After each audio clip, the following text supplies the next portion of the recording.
Hello, everyone, and welcome to this episode of Geocaching 101 for 2020's Multi-Library Geocaching Competition. Now, if some of you have participated in the past, you might have been picking these up from your libraries. This year we are going virtual, so everything is online, so it's going to be a little bit different. That also means is that you might have been looking for containers like this or like this at the other libraries. That is not the case either. This year you're going to be looking for QR codes. So you will need to have your smartphone with you in order to participate. If you notice on the screen up above, what is geocaching for some of you?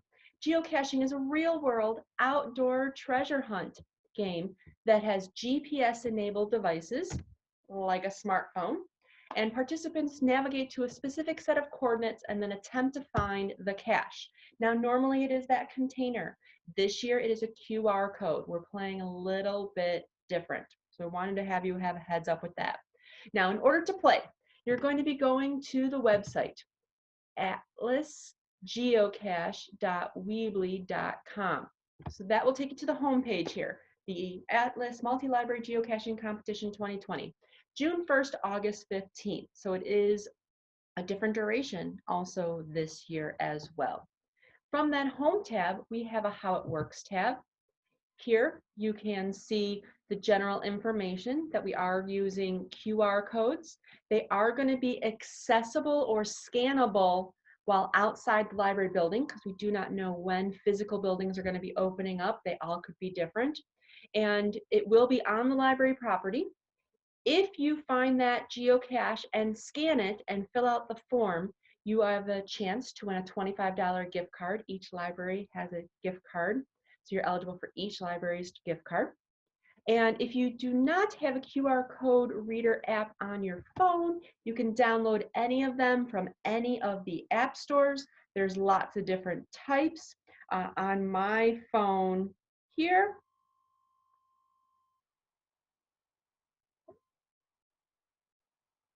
there it is. It's a QR barcode scanner. So there's lots of different types, and I'll show you how that works in a little bit as well. We also have the tab of which libraries are participating. We have 25 libraries that are actually participating this year, which is great. They are all listed here. Each of these names are a link to the website. So if you go over to any of them, it'll actually take you to the library website, and you can find out more information if they do have accessible hours to the building itself. Keep that in mind that if the building is physically closed and you're taking a drive to go find this geocache, you might want to use the facilities before you get there. However, since they're all accessible outside, if you are going on Sunday, this library is normally closed on Sunday, you can still geocache on that day. So this is a list of all the libraries here, so that is wonderful. We also have our frequently asked questions on here. Again, rephrasing what is geocaching, how does it work at the actual library? Here is a geocache on the actual, or I'm sorry, not a geocache, a QR code on the actual page here. This will take you to the geocaching.com website. It is not part of our particular program, but if you are wanting to learn more about geocaching around the world and how it typically is used, that's a great website to be able to go to. Anyone can participate, all ages. When you fill out the form, you want to put down each person's name on that form so that if you have two people there, you can fill out the form twice, scanning it twice. And then these are not officially registered with geocaching.com. So if you are a traditional geocacher, this is a little bit different. And next is the location map. So there is a map and listings of all the libraries down below, so you can sort of see a general area of where all the geocaches are. This is general, this is not specific. If you need additional help, please feel free to contact us. This will go to the committee. It is checked on a regular basis, but it might take 24 or 48 hours to get a reply. So if it's like, I'm at this site and I can't find it, it's probably not going to work for you. Really use your virtual clue cards, because as you can see here, the last tab, virtual clue card. So we have the geocache name, the coordinates, the description, and the hint. The hint is in Rot 13. So if you see an A, it's actually an N. If you see a B, it's actually an O. If you see a P, it's actually a C. So you're just flipping the letters from a top and bottom, depending on what is listed here. As you can see, some geocaches are ready on June 1st. Some caches are not available right away just due to access to the building. So here's this one says June 5th. This one's available. Here's June 8th. These are available here. And then we do have a geocache available on starting on June 15th. That'll still give you 2 months, June 15th to August 15th, to be able to find this one geocache if you like. So notice it has a name, it has a location, these coordinates here, it has a description, and it also has that hint that you would decode with Rot 13. Now you're probably going, okay, I don't know which one of these belongs to which library. Exactly, that is the whole point of the program, is to try to figure out all of these clues. That's the fun part of this activity. We don't want to say, this one is for Oaklawn, this one is for Joliet, this one is for Crestwood. We want to make sure that you have a little bit of fun, a little bit of challenge, and enjoy the process, not so much of getting to the place, scanning it, and leaving. It's a little bit more than that. So, because everything is virtual this year, you can do one of two things. If you're planning on trying to find all these different geocaches, you can just go one at a time, copy, go to Google Maps, paste, and then search and see where that point is. That'll tell you exactly where that geocache is. You do want to go to that actual red pin. You don't want to go to the library in general, because remember, it's anywhere on the property this time. So go to that exact spot that pops up on the screen. From there, when you're looking at your clue, then you're going to be, okay, if a venture awaits and I'm exploring, you always sure to know where you are. That might be a hint of when you're at that spot. Oh, this makes total sense. Or if you need this extra clue right here, feel free to decrypt it. Now, if you're not going to be going to all 25 of these and you just want to figure out the one at your home library, why don't you type in the name of your home library on the Google search area. So for example, if my home library was North Riverside, they are not participating. Oops. And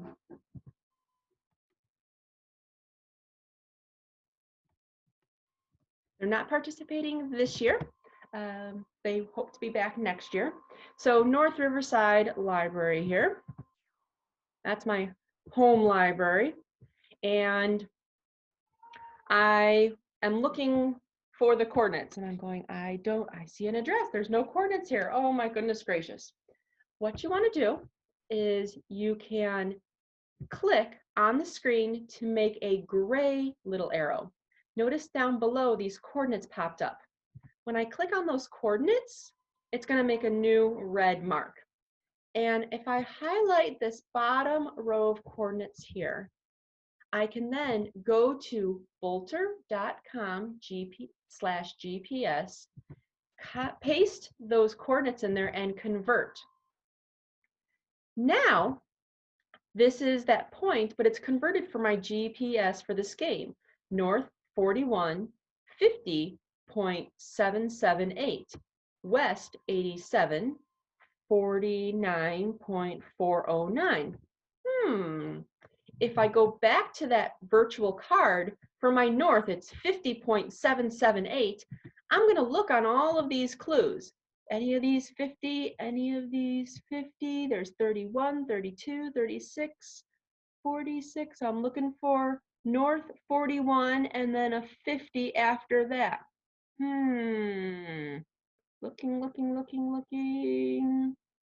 Drats, I don't see one with that number. Probably means North Riverside is not part of the geocaching competition.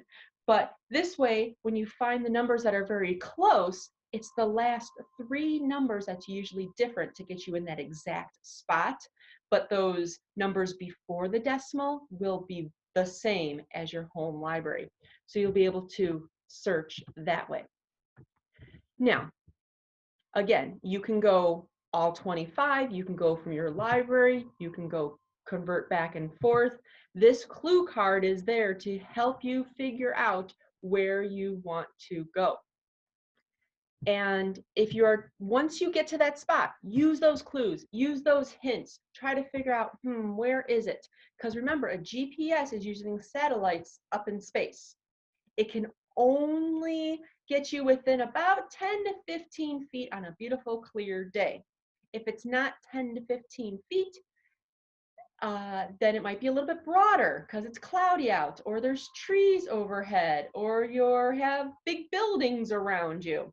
So use those clues. But once you find that QR code, this was in our Oak Lawn Public Library newsletter, this QR code to let you know about the Atlas geocaching competition, I can then use my smartphone and call up the barcode scanner.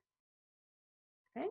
So then I want to put it over that QR code. It beeps and a form is going to pop up. And you can see here it says, it worked.